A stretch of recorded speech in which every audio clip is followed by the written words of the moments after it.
Good morning guys. आज जो हम चैप्टर स्टार्ट करने वाले हैं वो आपने टाइटल में देख ही लिया होगा, physics chapter 1 motion class 9th। तो बिना किसी टाइम वेस्ट के हम अभी तक यही जानते थे अगर किसी भी ऑब्जेक्ट में अगर किसी तरीके का मूवमेंट हो तो उसको हम मोशन कह देते थे। लेकिन हम अब इस डिफिनेशन को यूज़ नहीं कर सकते हैं। अब हम मोशन को क्लास 9 के हिसाब से पढ़ेंगे। अब हमारा सबसे पहला काम होता है मोशन का डिफिनेशन। तो हमारा डिफिनेशन है change in position of an object with respect to time from its reference point. अब हम कुछ मोशन के एग्जाम्पल देख लेते हैं, जैसे running, walking, swimming, etcetera etcetera. अब ये जो डिफिनेशन है वो हमारे पिछले वाले डिफिनेशन का अपग्रेडेड फॉर्म है। तो अब हम जानेंगे कि ये ऐसा क्यों। तो हमें उसके लिए पिछले वाले डिफिनेशन के पास जाना होगा। तो हमारा पिछले वाला डिफिनेशन था movement of an object is said to be a motion. According to this definition object में अगर किसी तरीके का मूवमेंट है, यानी कि ऑब्जेक्ट को जब ऑब्जर्व किया गया तो वो कुछ समथिंग पोजीशन पे था। अब क्योंकि ऑब्जेक्ट में मूवमेंट है, ऑब्जेक्ट जो है एक पोजीशन से दूसरे पोजीशन की ओर ट्रेवल करेगा, दूसरे से तीसरी की ओर, और वो इसी तरह कंटिन्यूअसली पोजीशन चेंज करते रहेगा। जैसा कि हम जानते हैं टाइम जो है कभी किसी के लिए रुकता नहीं है, यानी कि वो कंटिन्यूअसली चेंज होते रहता है।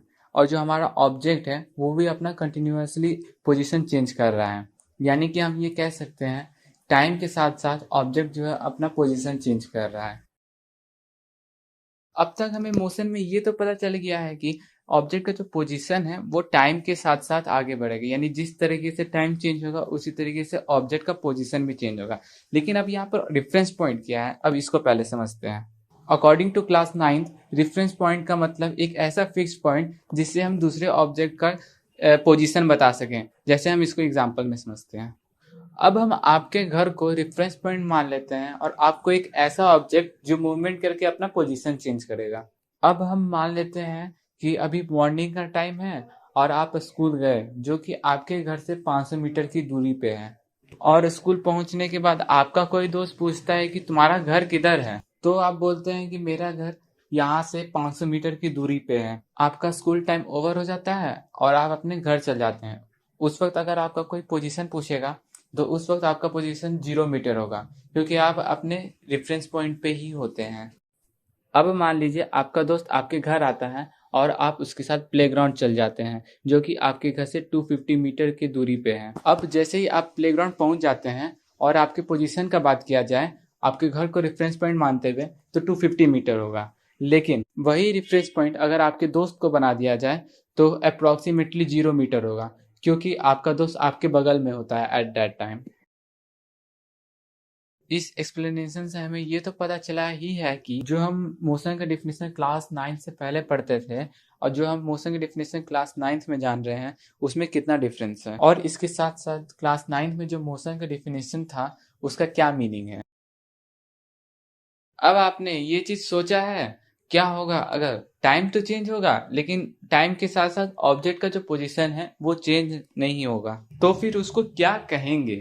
तो फिर इस चीज को क्लियर करने के लिए हमें नेक्स्ट टॉपिक की ओर बढ़ना होगा। तो फिर हमारा जो अगला टॉपिक है वो है स्टेट ऑफ एन ऑब्जेक्ट। तो बेसिकली फिजिक्स में दो तरीके का स्टेट होता है, एक मोशन स्टेट, एक रेस्ट स्टेट। तो सबसे पहला नंबर मोशन स्टेट।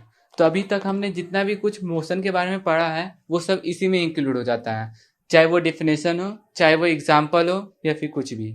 अब हम डायरेक्टली रेस्ट स्टेट के बारे में डिस्कशन करते हैं। अब ये जो स्टेट है वो मोशन स्टेट का ठीक उल्टा है। अब ये कैसे, इसको समझते हैं। अब जो हमारा मोशन स्टेट था उसमें जो है हमारा ऑब्जेक्ट टाइम के हिसाब से अपना पोजीशन चेंज करता था। लेकिन ये जो हमारा रेस्ट स्टेट है इसमें जो है हमारा टाइम तो चेंज करेगा लेकिन जो ऑब्जेक्ट का पोजीशन है उसमें कोई तरीके का चेंज नहीं आएगा। और रेस्ट स्टेट को हम स्टेशनरी स्टेट भी कह सकते हैं। अब इसको हम एग्जाम्पल में समझते हैं। जैसे मान लीजिए कोई एक कार है जो सिर्फ खड़ा है, यानी उसमें किसी तरीके का मूवमेंट नहीं है, या फिर एक कोई पर्सन जो कि एक चेयर पे बैठा हुआ है जिसमें कोई तरीके का मूवमेंट नहीं है। अब हम अगले टॉपिक की ओर आगे बढ़ते हैं जो कि हमारा फिजिकल क्वांटिटीज है। फिजिकल क्वांटिटीज यानी कोई एक ऐसा तरीके का क्वांटिटीज जिसको हम मेजर कर सकते हैं, जैसे mass, length, area, temperature, pressure, etcetera. अब बेसिकली फिजिकल क्वांटिटीज दो टाइप का होता है, फर्स्ट स्केलर, सेकंड वेक्टर। अब हम सबसे पहले स्केलर क्वांटिटीज को समझेंगे। स्केलर क्वांटिटीज यानी कि ऐसा क्वांटिटीज जिसमें सिर्फ और सिर्फ मैग्नीट्यूड का बात किया जाए, उसमें किसी तरीके का डायरेक्शन का बात ना किया जाए, तो जैसे mass, density, length, speed, distance etcetera, उसे स्केलर क्वांटिटी कहते हैं। अब हम वेक्टर क्वांटिटीज के ऊपर बात करते हैं। वेक्टर क्वांटिटी यानी कि एक ऐसा क्वांटिटी जिसमें मैग्नीट्यूड तो हो, उसके साथ डायरेक्शन भी इंक्लूड हो, उस तरीके के क्वांटिटी को हम वेक्टर क्वांटिटी कहते हैं, जैसे डिस्प्लेसमेंट, वेलोसिटी, एक्सेलरेशन एक्सेट्रा। अब हम देखते हैं स्केलर क्वांटिटीज और वेक्टर क्वांटिटीज में क्या डिफरेंस है। So point number 1, scalar quantities में कोई तरीके का डायरेक्शन नहीं होता है, लेकिन हमारा जो वेक्टर क्वांटिटीज है उसमें डायरेक्शन इंक्लूड होता है। पॉइंट नंबर 2, जो हमारा स्केलर क्वांटिटी होता है उसमें किसी भी तरीके का नेगेटिव वैल्यूज नहीं होता है, यानी कि जो हमारा वैल्यू होगा या तो 0 होगा या फिर 0 से बड़ा, जैसे 0, 1, 2, 3, 4 एक्सेट्रा। अब जो हमारा वेक्टर क्वांटिटी होता है उसमें नेगेटिव वैल्यूज भी आते हैं और पॉजिटिव वैल्यूज भी आते हैं, इंक्लूडिंग 0, यानी कि 0, 1, 2, 3, 4 एंड ऑल पॉजिटिव नंबर तो होगा ही, साथ में नेगेटिव नंबर्स भी होगा, जैसे -1, -2, -3, -4। पॉइंट नंबर 3, इस पॉइंट में हम क्वांटिटीज के एग्जाम्पल को देखेंगे। जैसे स्केलर क्वांटिटी का एग्जाम्पल होता है लेंथ, डिस्टेंस, स्पीड। वहीं पर अगर वेक्टर क्वांटिटी का एग्जाम्पल की बात किया जाए तो वो होगा डिस्प्लेसमेंट, वेलोसिटी, एक्सेलरेशन। जैसा कि हम जानते हैं कोई भी ऑब्जेक्ट में अगर किसी तरीके का मूवमेंट हो, यानी कि ऑब्जेक्ट मोशन में हो, तो वो जो है एक पॉइंट से दूसरे पॉइंट तक ट्रेवल करता है कुछ समथिंग टाइम में। अब जो वो ऑब्जेक्ट एक पॉइंट से दूसरे पॉइंट तक ट्रेवल किया है उसको हम किस तरीके से मेजर करेंगे। अब हम जैसा कि जानते हैं कि हमारा जो क्वांटिटी होता है वो दो तरीके का होता है, एक स्केलर क्वांटिटी, एक वेक्टर क्वांटिटी। उसी तरह हमारा जो ऑब्जेक्ट है वो एक पॉइंट से दूसरे पॉइंट की ओर ट्रेवल किया है, तो उसको मेजर करने के लिए हमारे पास दो तरीका है, पहला डिस्टेंस, दूसरा डिस्प्लेसमेंट। तो फिर अब जो हमारा पॉइंट है वो डिस्टेंस और डिस्प्लेसमेंट है। अब जो हमारा डिस्टेंस का डिफिनेशन है वो है the total length of the actual path travel by the moving object is called as distance, यानी कि हमारा जो ऑब्जेक्ट है वो जिस पाथ पे ट्रेवल किया है उसका टोटल लेंथ, उसी को हम डिस्टेंस कहेंगे। अब हम इसका एग्जाम्पल देखने से पहले डिस्प्लेसमेंट का डिफिनेशन देख लेते हैं। अब जो हमारा डिस्प्लेसमेंट का डिफिनेशन होता है the shortest path between the final point and the initial point of an moving object, यानी कि मान लीजिए कोई एक ऑब्जेक्ट था पॉइंट ए पे जो कि उसका एक इनिशियल पोजीशन है, अब वो मूव करके पॉइंट बी तक पहुंचता है जो कि उसका फाइनल पोजीशन है। अगर हमें अब डिस्प्लेसमेंट चाहिए तो फिर हमें ज्यादा कुछ नहीं करना है, बस एक स्ट्रेट लाइन खींच देना है जो कि दोनों पॉइंट को इंटरसेक्ट करे। उसके बाद जो हमें लेंथ मिलेगा वो हमारा टोटल डिस्प्लेसमेंट होगा। अब क्योंकि डिस्प्लेसमेंट जो है एक वेक्टर क्वांटिटी है और डिस्टेंस एक स्केलर क्वांटिटी है, तो हमें डिस्प्लेसमेंट में डायरेक्शन भी इंक्लूड करना होगा। यूनिट्स की बात किया जाए तो डिस्टेंस और डिस्प्लेसमेंट का यूनिट सेम होगा।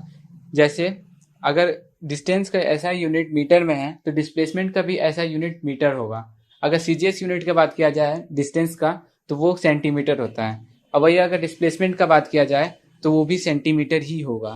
नाउ हम अब एक एग्जाम्पल देख लेते हैं। अब मान लीजिए कोई एक ऑब्जेक्ट है जो कि पॉइंट ए पे है, जो कि उसका एक इनिशियल पोजीशन है।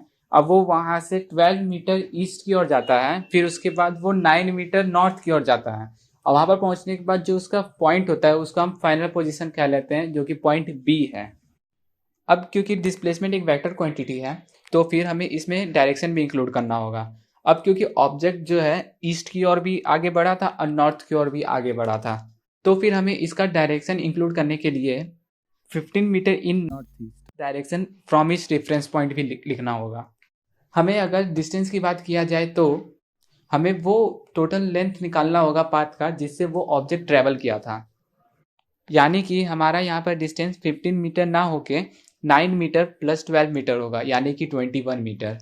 रेस्ट टॉपिक को हम नेक्स्ट पार्ट में कवर करेंगे। Till then bye bye. Channel को सब्सक्राइब करना ना भूलिएगा, लाइक अनलाइक आपकी मर्जी। बाकी मिलते हैं अगले वीडियो में।